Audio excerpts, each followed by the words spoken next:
Hello po mga katropa, welcome po sa Chef Angel Kitchen dahil nagre-request po yung aking mga kasama dito na na-miss na daw nila yung lomi. So wala po akong lomi noodles or fresh egg noodles, so gagamit po tayo ng spaghetti noodles. So without further ado, mag-start na po tayo.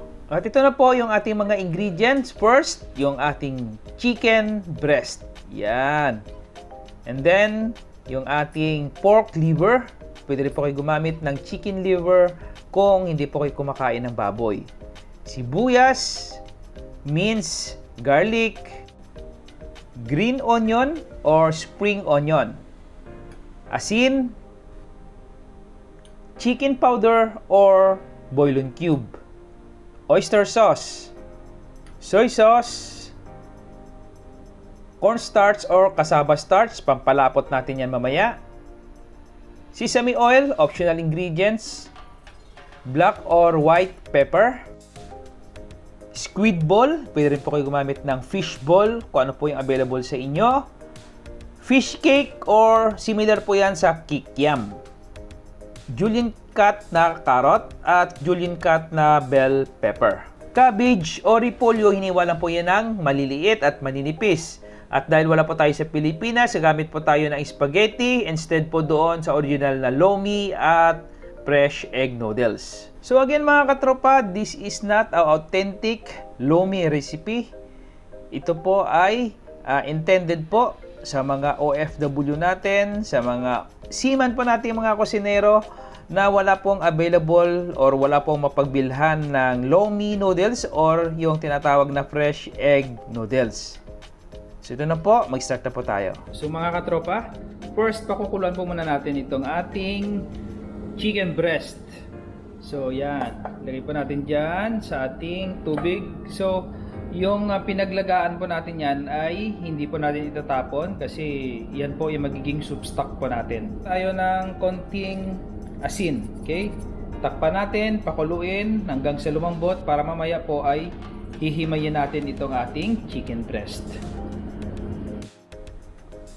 So I think malambot na po yung ating chicken breast. Ito po yung ating hanguin and then set aside po natin at palamigin.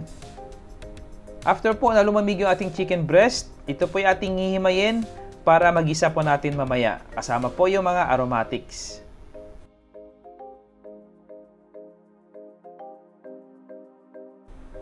So mga tropa, after po natin mahimay, yan na po yung itsura niyan. Igigisa na po natin yan kasama ng ating mga pampalasa. Mag-init na po tayo ng konting mantika sa ating kaserola. And then, gisayin na po natin yung ating bawang. And then, isunod na po natin yung ating sibuyas. Yan. Continue na po sa pagsusute hanggang mag-translucent po yung ating sibuyas at medyo mag-golden brown po yung ating bawang. And then, isunod na po natin yung ating shredded na chicken breast or yung ating hinimay kanina na manok. At continue lang po sa paggigisa. Yan, and then maglagay po tayo ng paminta. Yan. Pwede po kayo gumamit ng white or black ground pepper for this recipe. And then isunod na po natin yung ating pork liver. Again, pwede po kayo gumamit ng chicken liver or pork liver for this recipe. Ito po ibinabad ko po muna sa brine solution para matanggal po yung amoy ng ating atay. And then maglagay po tayo ng toyo. Ang ginamit ko po dito muna is yung light soy sauce. Ay mamaya po magdadagdag po tayo ng dark soy sauce.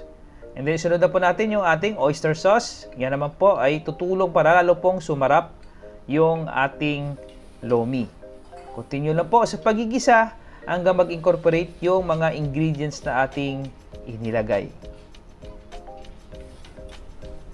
Pag nagisa na po natin na maganda, ibalik po natin yung ating soup stocks. Ito po'y galing sa pinaglagaan natin ng chicken breast kanina.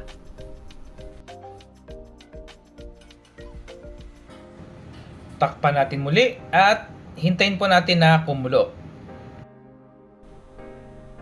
So after po kumulo yung ating sabaw, ilagay na po natin yung ating spaghetti noodles. Ito po ipuputulin ko lang po sa dalawang hati para hindi masyadong mahaba.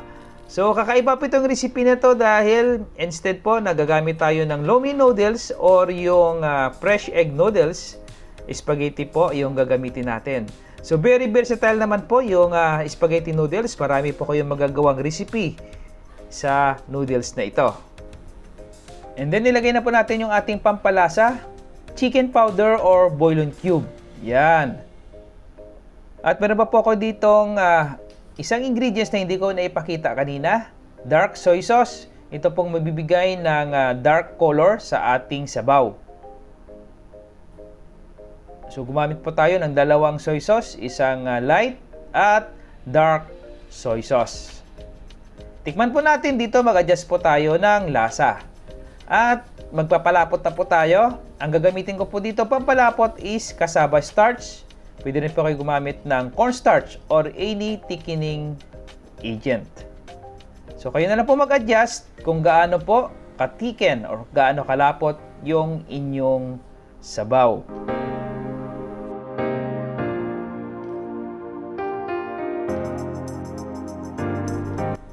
Pag nakuha nyo na po yung desired nyo po na lapot ng inyong sabaw, ilagay na po natin yung iba po pong mga ingredients. Umpisahan po natin sa ating squid ball.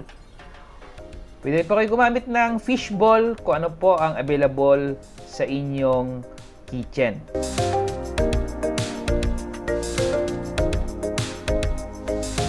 At isunod na po natin yung ating fish cake or pwede po kayo gumamit ng kikiam as alternative.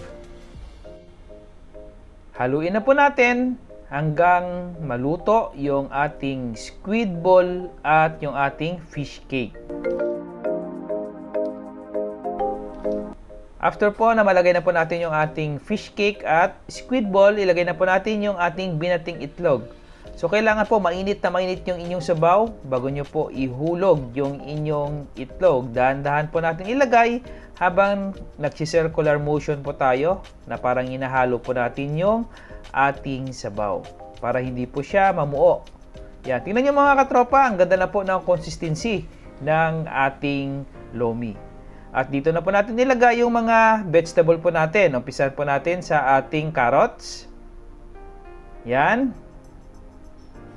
Iniwalan po natin yan ng pahaba or julienne cut. At yung ating bell pepper. At panghuli natin yung ating cabbage or repolyo na hiniwa din po natin ng maninipis. So almost done na po tayo mga katropa. Pinatay ko na po yung apoy. Hintayin na lang po natin na maluto yung mga vegetable natin. So siguro po matutuwa po yung mga OFW natin. Lalo na po yung hindi maka-access sa proper ingredients nito. Lalo na po yung lomi noodles or yung fresh egg noodles. Mahirap po hanapin yon pag sa ibang bansa. So ito lang po pala. Yung spaghetti noodles ay pwede na po tayo makagawa ng lomi. At mayroon pa po tayong ilalagay na optional ingredients. Ito po ay lalong magpa-enhance at magpapabango sa ating lomi. Ito po ay sesame oil.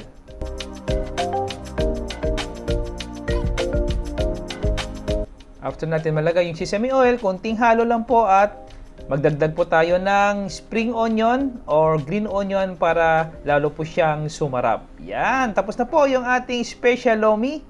Again, hindi po ito authentic lomi Batangas. Pero tingnan nyo naman po mga katropa yung consistency niya, yung itsura niya. Kuwang-kuwa po, pati po ang lasa ng lomi po sa atin. So again, sana po nag-enjoy po kayo. Ako po, si Chef Angel nagsasabi sa inyo, mag-iingat po kayo palagi and God bless!